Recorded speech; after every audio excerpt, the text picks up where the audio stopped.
Assalamualaikum warahmatullahi wabarakatuh.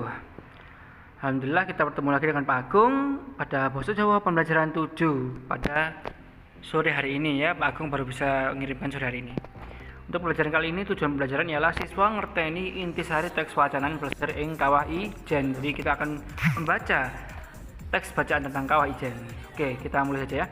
Rikala liburan akhir tahun kapungkur, Rini lan Bima diajak bapaknya pelesiran. Dilalah sing dipilih yaiku objek wisata alam Kawah Ijen.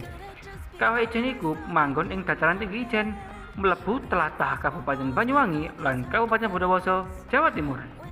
Kawah Ijen mujudake objek wisata kawah sing wis dadi telaga ing tengahe gunung sing amba banget. Banyune warna ijo, endah dinulu. Saya artikan ke bahasa Indonesia ya. Di saat liburan akhir tahun lalu, Rini dan Bima diajak ayahnya untuk rekreasi. Nah, ternyata yang dipilih ialah objek wisata alam Kawah Ijen. Kawah Ijen itu terletak di dataran tinggi Ijen, masuk wilayah Kabupaten Banyuwangi dan Kabupaten Bondowoso, Jawa Timur.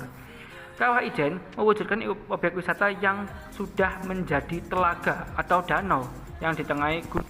Jadi intinya ada danau di tengah gunung yang lebar dan berwarna hijau, juga indah untuk dilihat. Itulah Kawah Ijen yang berada di daerah Kabupaten Banyuwangi dan Kabupaten Bondowoso.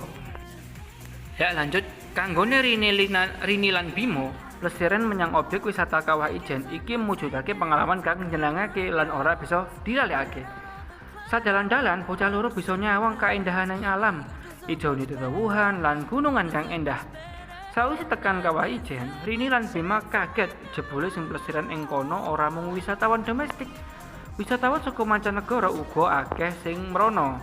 Pancen Kawah Ijen mujudake salah sijine objek wisata unggulan ing Jawa Timur. Saya bahasa Indonesia kan ya. Jadi selama Rini dan Bima berpariwisata di objek wisata Kawah Ijen, itu mereka merasakan pengalaman yang menyenangkan dan tidak bisa dilupakan. Di perjalanan, anak dua tadi melihat keindahannya alam, hijaunya tumbuhan dan gunung yang indah. Setelah sampai di Kawah Ijen, Rini dan Bima kaget. Ternyata yang berwisata bukan hanya orang lokal, namun juga orang-orang luar negeri yang menuju ke sana. Memang Kawah Ijen itu ialah perwujudan dari salah satu objek wisata unggulan di Jawa Timur. Oke, Pak Agung akan mengujikan materi Kawah Ijen tadi di Google Form ya anak-anak. Kalian kerjakan dengan baik dan semoga hasilnya memuaskan. Sampai ketemu lagi pada pembelajaran bahasa Jawa minggu depan. Wassalamualaikum warahmatullahi wabarakatuh.